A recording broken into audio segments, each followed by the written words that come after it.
Hello again. It's Melody from Melody of Soul, where we talk about things like fitness, spirituality, beauty, Ayurvedic education, the Hermetic principles, all the things that make you a being. Today, we're talking about something that everyone does, but very few people are conscious of. That's right, breathing. If you ever taken a yoga class where they went through some form of breathing exercise, maybe they even called it Pranayama, you might think, well, that's an interesting thing, to actually focus on your breath, something that you do all the time, something that actually creates vitality. It animates us. I don't ever think about that. Well, in Ayurvedic medicine, which is the art and science of wise living, and also the backbone of yoga, a lot of pranayama practices are available, and they're all for different things. Pranayama basically means the cultivation of life, so life breath. Yes, if you don't breathe, you're probably not going to live very long. So today we're going to go over 3 breathing techniques that I found incredibly beneficial in my daily life. Okay. Breath number 1. I like to use this one on road trips. For a long time, I was addicted to coffee. And one of my Ayurvedic teachers, when I was traveling back and forth for school, it was about an 8-hour drive there, 8-hour drive back, 8 hours of class. And he said, "You're drinking way too much coffee." And he taught me this breath. And it's worked amazing. So I've made some modifications to it so that it's easier to teach. In yoga, we call this Kapalabhati, or skull shining breath, but there are some modifications because for some people it's a little weird. So the normal practice of it is you inhale nice into the belly. So things in yoga, you're gonna do things that aren't your norm in our society. So you're actually gonna fill up your belly with air. And then you're going to exhale really, really fast.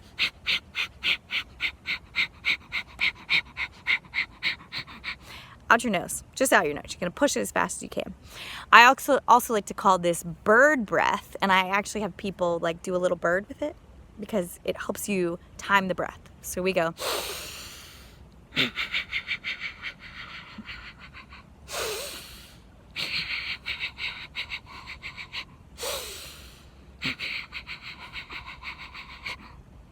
And that's it. You do about 3 rounds, and it really activates everything in your system. So it'll give you a ton of energy. If you're on a road trip, it's really awesome. Or if you need to focus and you don't want to grab some coffee, this is a great just refocusing breath, but it gives you a ton of energy very, very quickly. You can do it in 3 rounds. You can do it in 7 rounds. You can do whatever feels good. If it starts to get you too active, calm it down a little bit. Okay. Number 2.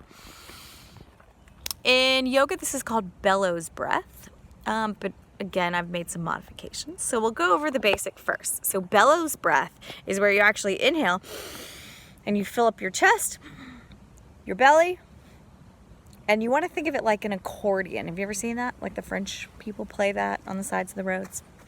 I've actually seen that in France, so that's the thing. You open up and then you close.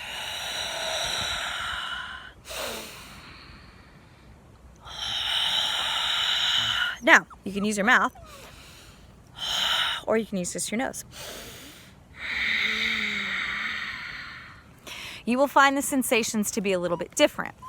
Anytime you exhale out of the mouth, it's going to cause a more relaxing effect to the body. You'll even notice this in Pilates breathing, where it really relaxes part of the body, but it tightens the core. So if you're doing core work, that's a great one. If you go through the nose,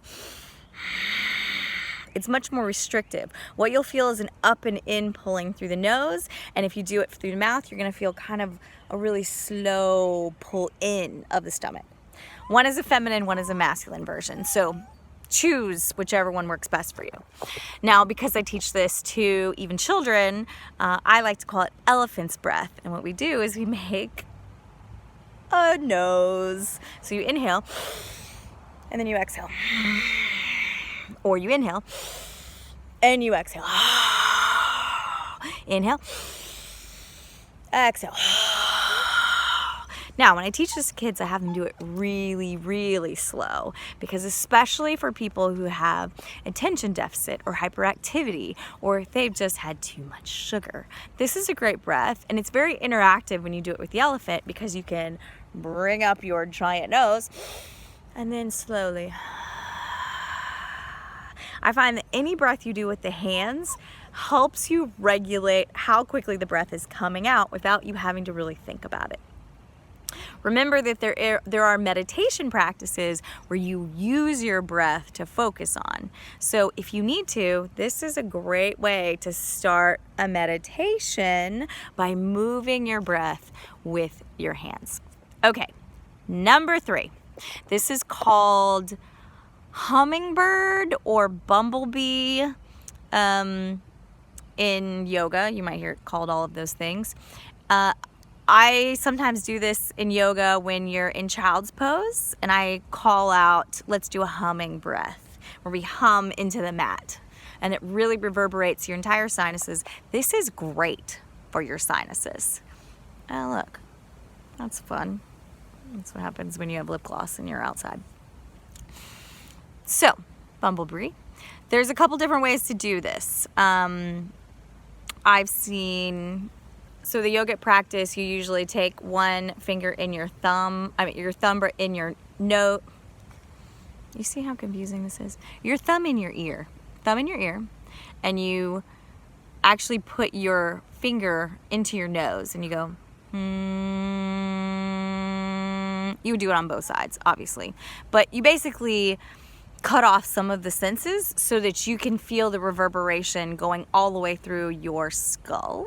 And then of course you start to feel it going down, up and down your spine, which in a bigger scope helps open up some Kundalini channels and some nadis, which are energy pathways in the body. Whole nother video. But for this breath, you can either do this, which cuts off some of the other senses, with both hands, or you can just do the ears. You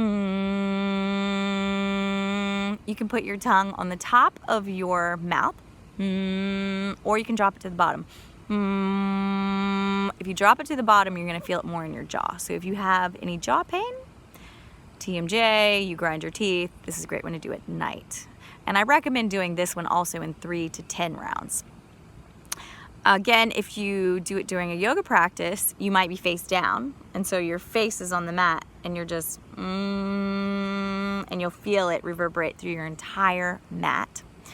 Another way to do it, some people like, is they close the nose. It's a little more muffled, but it gets more into the head. So, those are your 3 ways to be more conscious about your breath and to get some benefits of pranayama.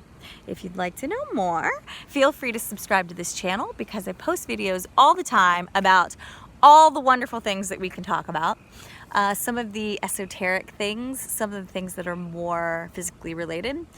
And if you have any comments, you want to learn about anything in particular, put it down below.